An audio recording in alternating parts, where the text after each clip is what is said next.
तो अस्सलाम वालेकुम नाज़रीन, जेजेडीवी के प्लेटफॉर्म से मैं हूं सुल्तान और आप देख रहे हैं मेरा डिजिटल चैनल।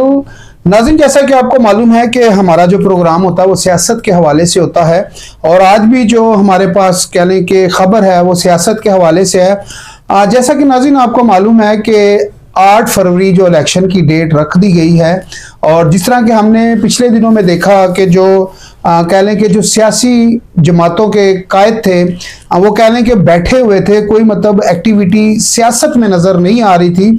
उसी के हवाले से आज हम बात करेंगे और वीडियो की जानिब आगे बढ़ने से पहले मैं आपको तारुफ करवा दूं। आज हमारे साथ स्टूडियो में मौजूद हैं जाहिद भट्ट साहब हैं और ये इनका स्पोर्ट्स के हवाले से इनका कह लें कि एक ताल्लुक है।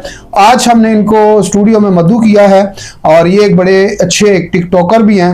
उसी के हवाले से आज हम इनसे कुछ बातें जानेंगे और कुछ हम आपको सियासत के हवाले से आगाही देंगे। नाज़रीन, वीडियो की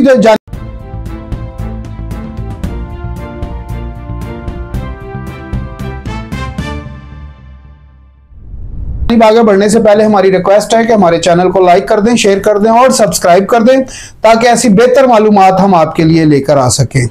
नाज़रीन, जैसा कि आपको मालूम है कि काफ़ी दिनों से मुल्क पाकिस्तान में एक जो सियासी माहौल बना हुआ था उसमें दीगर कह लें कि कोई ख़ास पेशरफ नहीं हो रही थी। अभी कह लें कि तकरीबन को 3-4 दिन से पहले नवाज शरीफ साहब ने एक जलसा किया अपना, फिर एक मनसेरा में कल उन्होंने जलसा किया और उसी के हवाले से अगर देखा जाए तो आज शहबाज शरीफ साहब ने भी कह लें कि एक जलसा किया और लाहौर की बात की जाए तो कल शहबाज शरीफ साहब ने वहां पर एक रैली भी निकाली गज्जू माता में और जो गज्जू माता स्टॉप है वहां तक काना तक वो गए और उन्होंने कहा कि जी जो हमारा अगला प्लान है वो हम कसूर तक ये मेट्रो को ले जाएंगे, यानी कि जो मेट्रो का प्लान है वो उनका आगे बढ़ता हुआ नजर आ रहा है। और नाज़रीन, यहां पर मैं आपको एक बेहतर खबर दे दूं, वो ये है कि जो हमारे कह लें कि जो तज्जियाकार है या सियासतदान है, जिस तरह बिलावल भुट्टो साहब ने एक लॉलीपॉप की कह लें कि एक तस्वीर दिखाई गई है हमें पंजाब वालों को और पंजाब वालों की तरफ से काफ़ी इसका रद्द अमल भी आया है। पंजाब वाले सवाल कर रहे हैं जनाब बिलावल भुट्टो साहब से कि आपने सिंध में कितने लोगों को 300 यूनिट फ्री किए हैं, कितने लोगों को नौकरियां दी हैं, कितने लोगों को आप कह लें कि घर बनाकर दे चुके हैं, क्योंकि सिंध में काफी अरसे से ये आपकी हुकूमत है और ये बिलावल भुट्टो साहब के ऊपर पंजाब में काफी ज्यादा तनकीद हो रही है इसके ऊपर। और जो हमारे कह लें कि मईशत को देखने वाले लोग हैं उनका ये कहना है कि अगर 300 यूनिट फ्री कर दिए जाते हैं और कह लें कि जो लोगों को घर बनाकर दिए जाते हैं तो ये बिल्कुल एक झूठ है और ये ऐसा झूठ है कि जिसको सच नहीं किया जा सकता। उसकी वजह यह है कुछ ही अरसा पहले कह लें कि जो हमजा शरीफ साहब थे, हमजा शरीफ साहब ने भी ये कहा कि इसका जो है कि 200 यूनिट तक जो बिजली फ्री कर दी जाएगी गरीबों के लिए। फिर मरियम शरीफ साहबा ने भी इसी बयानिए के ऊपर खेलने की कोशिश की और इसी बयानिए के ऊपर अब कह लें कि बिलावल भुट्टो साहब खेल रहे हैं, जबकि ये पाकिस्तान में नामुमकिन बात है, इम्पॉसिबल, ये हो ही नहीं सकता कि कोई आपको बिजली के यूनिट फ्री कर दे। उसकी वजह यह है कि आपकी जो मायशी सूरत हाल है, जैसा कि 16 महीने पीडीएम की हुकूमत रही और पीडीएम की हुकूमत ने आपको मालूम होगा जब IMF से मुआहिदा किया था तो IMF ने यह कहा था कि अगर आप हमसे कर्ज लेते हैं 3 मिलियन डॉलर का ये कर्ज था जो कि $1 मिलियन था, वो मिलना था पीडीएम की हुकूमत को, दूसरा जो किस्त थी वो मिलनी थी निगरान हुकूमत को और तीसरी जो किस्त है वो अब ये 2024 में जो हुकूमत आएगी उसको मिलेगी। यानी कि ये 3 किस्तें थी और इसी 3 किस्तों के दौरान में अगर बात की जाए तो जो IMF से मुआहिदा किया गया था जनाब शहबाज शरीफ साहब की हुकूमत में, जिसके कह लें कि हिस्सा जो है बिलावल भुट्टो साहब भी थे और उसका जो IMF से मुआहिदा हुआ है वो सारा जो है बिलावल भुट्टो आपको भी मालूम है। उसमें अब काफी ज्यादा ये देखा जाए कि अगर IMF का जो मुआहिदा है, मुआहिदे के ऊपर साफ लिखा हुआ है कि आप मुल्क पाकिस्तान में जब तक ये कर्जा है किसी किस्म की भी अवाम को रिलीफ नहीं दे सकते, किसी तरह की भी सब्सिडी नहीं दे सकते।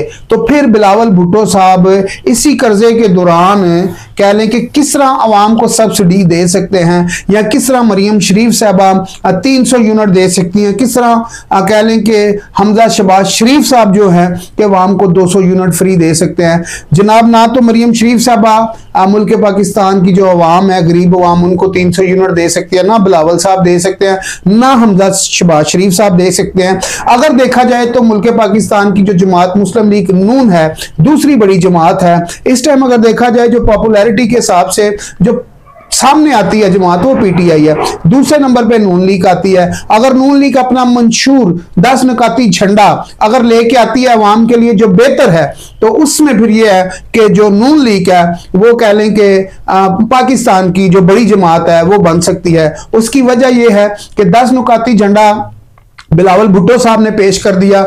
10 नुकाती झंडा माजरत जो है कि वो इमरान खान साहब ने 2018 में पेश किया, लेकिन उसके ऊपर देखा जाए तो किसी किस्म का भी काम नहीं हुआ।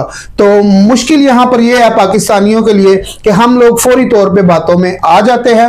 अगर तो मुस्लिम लीग नून अपना 10 नुकाती झंडा, अपना जो मंशूर है वो अवाम के सामने अच्छा लाती है, तो फिर जो है मुस्लिम लीग नून जो है कि मुल्क पाकिस्तान की सबसे बड़ी जमात बन सकती है। उसकी वजह यह है कि 2018 में जो इमरान खान साहब को प्लेट में रख के दे दी गई थी हुकूमत, अगर उसके हवाले से हम बात करते हैं तो उससे अवाम खुद बहुत तंग थी। महंगाई की वजह से इमरान खान साहब की जो पॉपुलैरिटी दोबारा से बढ़ी वो उनकी गिरफ्तारी और जुल्म-ओ-सितम। हम तो वो अवाम हैं कि हम कह लें कि मजलूम के साथ खड़े हो जाते हैं। इमरान खान साहब बन गए मजलूम मुल्क का बेड़ा गर्क करने के बाद। लेकिन मसला यहां पर यह है कि अगर मुस्लिम लीग नून को सामने आना है, सबसे बड़ी जमात बनना है, तो अपना जो है कि 10 नुकाती झंडा उनको अपना सामने लाना पड़ेगा। जो है अभी जो हमें मालूम पड़ रहा है, जराए से हमें जो खबर मिली है वो ये है कि 10 नुकाती झंडा जो है आज चंद दिनों में कह लें कि अवाम के सामने मुस्लिम लीग नून की जानिब से रख दिया जाएगा।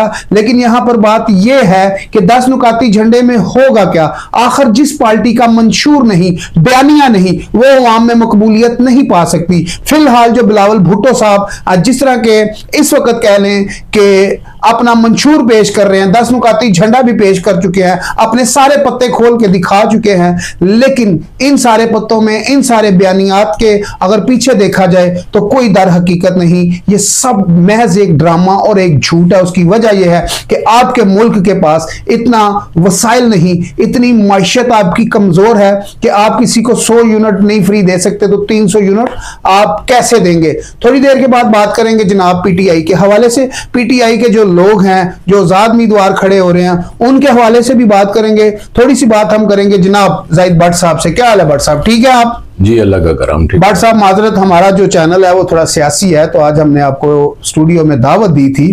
भट्ट साहब एक टिकटॉकर हैं जनाब, बहुत अच्छे, और भट्ट साहब का कह लें कि दिनों में फॉलोअर बढ़े हैं। दिनों में भट्ट साहब ने टिकटॉक के ऊपर कह लें कि काफ़ी प्रिजाई पाई है, काफ़ी तरक्की पाई है, काफ़ी कामयाबी पाई है दिनों के अंदर। भट्ट साहब क्या किया, क्या जादू चलाया आपने अवाम के ऊपर, क्यों आपके लाखों में कह लें कि सब्सक्राइबर चले गए? बिस्मिल्लाहिर्रहमानिर्रहीम। दरअसल मेरा सोनू भाई थोड़ा सा स्पोर्ट्स से ताल्लुक रहा है, तो वैसे अभी भी शिंजी पंजाब का सदर हूँ मैं। जी जी।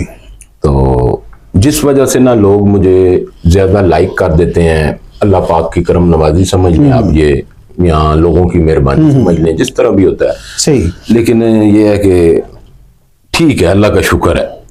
तो अल्हम्दुलिल्लाह ये इतने दिनों में आपके इतने लाइक आ गए, इतने फॉलोअर हो गए आपके, हाँ जी, तो ये कैसे, क्या क्या मैं आपको बताता हूँ, मैं आपको बताता हूँ उसकी एक वजह है ना। स्पोर्ट्स के हवाले से आप बता रहे हैं, हवाले से मैं आपको बताता हूँ ना, मैं शिंजी का बहुत बेस्ट प्लेयर रहा हूँ, ठीक है। कौन सी गेम करते थे आप? जी, तो भट्ट साहब हमें ये बताएं, जो आप स्पोर्ट्समैन रहे हैं, तो कितने आपने खिलाड़ियों को तैयार किया? तकरीबन 1 लाख से ज्यादा। 1 लाख से ज्यादा मैंने तो पंजाब में खिलाड़ी तैयार किया। उसकी वजह से भी आपको कोई कह लें कि टिकटॉक में शोहरत मिल रही है? उसकी वजह से ही। तो टिकटॉक पे भी आप अपनी स्पोर्ट्स के हवाले से क्यों नहीं चढ़ाते वीडियोस वगैरह? दरअसल मुझे स्पोर्ट्स छोड़े हुए बहुत अरसा हो गया अभी। अच्छा। इसलिए अभी मैं दोबारा स्पोर्ट्स में आना नहीं चाह रहा। अच्छा, अगर मैं स्पोर्ट्स में आना चाहूंगा फिर मुझे चाइना से अपनी संदें वापस मंगवानी पड़ेंगी, लेनी पड़ेंगी। अच्छा, तो बट साहब उसमें आपको क्या सैलरी वगैरह मिलती थी? उसमें दरअसल ना सैलरी नहीं होती थी, ये क्लब होते थे हमारे, और मतलब जगह जगह पे हर शहर में समझ लें आप होते थे। और इसमें ना चाइना भी हमारी सपोर्ट करता था, विशु वाले हमारी सपोर्ट करते थे। तो बस बच्चों से फीस ली जाती थी और उनको सिखाया जाता था। तो अभी आपका जो लाइफस्टाइल है, जो दरगुजर है, वो कैसे हो रहा है? बिजनेस वगैरह करते हैं? जी, मैं अपना कुछ छोटा मोटा बिजनेस भी करता हूँ, तो साथ में अपना गाड़ियों का सेल परचेज करते हैं, सुना मैंने। कभी जी करता हूँ साथ में। अच्छा बट साहब, मैंने सुना आपके साथ अभी पिछले दिनों में कोई ऐसा वाकयात हुआ कि आप इस्लामाबाद गए सैर तफरी के लिए अपने दोस्तों के लिए, तो वहां पर बहुत सारे फैन आ गए आपके और उनने आके आपके ऊपर दावा बोल दिया टिकटॉक बनाने के लिए, सेल्फी लेने के लिए। वो क्या वाकया हुआ? बिल्कुल आप तक पहुंच गई है खबर, मैं बता देता हूँ। वो दरअसल ऐसा हुआ था ना कि एक जगह पे मैं गया इस्लामाबाद, तो वहां पे ना काफी सारे लोग थे, कुछ स्टूडेंट थे, बच्चे थे। मैंने माइंड तो नहीं किया, लेकिन धक्कम धक्की में ना बाज़ औक़ात नुकसान हो जाता है। मेरा हो सकता है, किसी बच्चे का हो सकता है, किसी और का हो सकता है। सब बच्चे, ठीक है ना, ऐसे करना नहीं चाहिए। बहरहाल मैं उनको ये नहीं कहूंगा कि वो गलत थे, ठीक थे, उनकी मोहब्बत थी। जी जी, उसमें कोई थोड़ी सी चोट भी आई थी मुझे, लेकिन वो कोई मसला नहीं है इंशाल्लाह, वो मुझे कोई टेंशन नहीं है। लेकिन ऐसे करना नहीं चाहिए। बट साहब, जो नए टिकटॉकर हैं उनको क्या कहना चाहेंगे कि वो कैसे पॉपुलर हो, कैसे उनका टिकटॉक चले, क्या मतलब क्या कहना चाहेंगे? यार अब मैं आपको बताता हूँ ना, आप अगर टिकटॉक चलाते हो ना, तो आप मेरा टैग लगा सकते हैं शिनजी का अपनी टिकटॉक पे ना, तो आपकी टिकटॉक इंशाल्लाह वायरल होगी, सारे लोग लगाएंगे। और लगा के दूसरों को, एक बात मैं आपको बता देता हूं, जब आप दूसरों को लाइक दोगे ना, फिर आपको लाइक आएंगे। आप टिकटॉक लगा के सो जाओगे ना, आपको लाइक नहीं आएंगे। आप दूसरे को किसी को लाइक देंगे तो आपको लाइक आएगा। अच्छा, ये भी जरूरी होता है? जरूरी होता है ना जी। आप दूसरे को जी, आज एक ये आप भट्ट साहब से चीज सीख लें जनाब, जो इनके फैन हैं, जो इनके फॉलोअर हैं, वो इनसे ये बात सीखें कि किसी को लाइक नहीं दोगे तो आपको भी लाइक नहीं आएंगे। लाइक लेने के लिए जरूरी है कि आप भी दूसरों को लाइक करें। तो भट्ट साहब, हमारा थोड़ा सा सियासी है मामला, तो उसके हवाले से भी हम बात करेंगे। तो भट्ट साहब, यहाँ पर बात आजकल आपको मालूम है कि जो इलेक्शनों के हवाले से तैयारियां चल रही हैं, जलसे हो रहे हैं, और कह लें कि अब मेरा ख्याल है 27 तारीख को आपके लियाकत बाग रावलपिंडी में भी एक जलसा मुनक्किद होने जा रहा है, जो हनीफ अब्बासी साहब और आपकी पूरी पिंडी की क़यादत करने जा रही है। और शहबाज शरीफ साहब को यहाँ पर जी मदऊ किया गया, हो सकता है मरियम शरीफ साहबा भी आए, और कह लें कि हो सकता है नवाज शरीफ साहब भी आए। फिलहाल जो हमें ज़रा से खबर मिली है वो यही है कि जनाब 27 तारीख को रावलपिंडी लियाकत बाग में चलो चलो के नारे लगने शुरू हो चुके हैं। तो यहाँ पर हम बात करेंगे जनाब अब पीटीआई के हवाले से। तो पीटीआई का जो 9 मई का वाकयात था भट्ट साहब, उसके हवाले से आप कुछ कहना चाहेंगे? क्या सही था या गलत था? जो पीटीआई से बल्ले का निशान भी छिन गया, पीटीआई भी दीवार के साथ लग गई, क्या उन लोगों को कोई मशवरा देना चाहेंगे जिनने ये गलती की है? नहीं, मैं आपको बताता हूँ ना, दरअसल असल मसला ये है कि हम लोग भूल जाते हैं कि ये पाकिस्तान हमारा घर है। हम ये भूल जाते हैं। जब हम ये याद रखेंगे ना, फिर हर चीज अपनी अपनी जगह पे सेट हो जाएगी। हमें सिर्फ ये याद रखना है कि ये जो पाकिस्तान है ना, ये हमारा असल घर है, इसको हमने आगे लेके चलना है। पाकिस्तान के जितने अदारे हैं, आपको पाकिस्तान में आप रह रहे हैं, आप पे फर्ज है कि आप उनको फॉलो करें, लेकिन ना सपोर्ट भी करना चाहिए, सपोर्ट भी करना चाहिए। थोड़ी देर पहले मुझे बता रहे थे कि जो 9 मई का वाकयात हुआ, उसमें हमारे मुल्क की कह लें कि काफी ज्यादा बदनामी होती है ना। बदनामी मैं आपको बताता हूँ, फौज जो है ना, फौज कभी भी हम पे गोली नहीं चला सकती, बेशक वो पीटीआई हो, कोई भी हो, ठीक है ना। सब ये भी उन्होंने बहुत अमल किया है, ये भी फौज ने बहुत बर्दाश्त किया है, ठीक है ना जी। लेकिन जो कुछ भी हुआ है ना, गलती हुआ है, नहीं होना चाहिए, नहीं होना चाहिए। सारी बात है, पीटीआई वाले भी हमारे बहन भाई हैं, हमारे पाकिस्तानी हैं यार, हम सब एक हैं। सबसे बड़ी बात है, पीटीआई हो, नून लीग हो, जमात इस्लामी हो, कोई भी जमात हो, हम सब पाकिस्तानी है। सबसे पहले पाकिस्तान, उसके बाद सियासत है। नाज़रीन, यहाँ पर चलते चलते आपको एक और छोटी सी खबर आपसे शेयर कर दें कि जो पीटीआई के कह लें कि जो अब कैंडिडेट है एमपी एमएनए, उनसे कह लें कि कुरान पे हलफ लिया जा रहा है जनाब, और बड़ी कह लें कि खौफनाक ये बात है।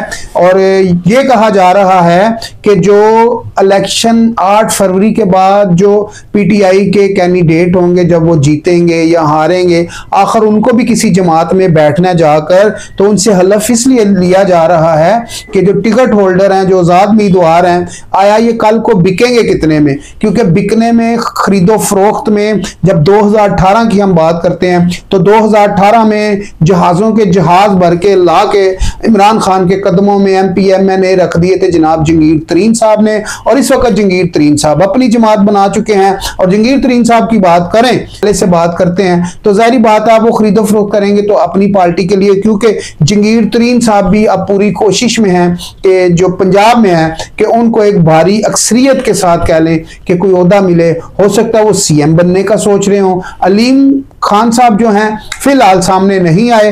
तो यहां पर यह है कि जो खौफनाक बात है, जो कुरान पाक पे लोगों का एमपी एमएनए का हाथ रख के हलफ लिया जा रहा है कि भाई कल को आपने किसी ऐसी जमात में नहीं जाना, आपने बिकना नहीं और झुकना नहीं, ये उनसे हलफ लिया जा रहा है। लेकिन यहाँ पर बात यह है कि जो बल्ले का निशान गया, जो लोग आजाद उम्मीदवार खड़े हो रहे हैं, आखिर उनको किसी के साथ तो बैठना है। इमरान खान साहब का एलानिया है पीपल्स पार्टी के साथ तो हम नहीं बैठेंगे, नून लीग के साथ तो बिल्कुल नहीं बैठेंगे। लेकिन फिर जो लोग आजाद उम्मीदवार खड़े हो रहे हैं पीटीआई के, उनका मुस्तकबिल क्या होगा? आया 2024 के इलेक्शनों के बाद वो किस तरफ झुकेंगे, किस तरफ बैठेंगे? ये बड़ी हैरान कुन बात है। आने वाले दिनों में सही मानों में आपको मालूम पड़ेगा जब इलेक्शन हो जाएंगे। ये खाली बल्ला नहीं गया, ये इमरान खान साहब के साथ एक बहुत बड़ा हाथ हुआ है पीटीआई के साथ। उसकी वजह यह है कि ये इलेक्शनों में आजाद उम्मीदवार खड़े होकर भी आया किधर जाएंगे? पार्लियामेंट हाउस में इनकी क्या वजूद होगा? पंजाब असेंबली में जो पीटीआई के टिकट होल्डर होंगे उनका क्या वजूद होगा? इसी के साथ अपने भाई सुल्तान को इजाजत दीजिए। मिलते हैं अगली वीडियो में। अल्लाह हाफिज।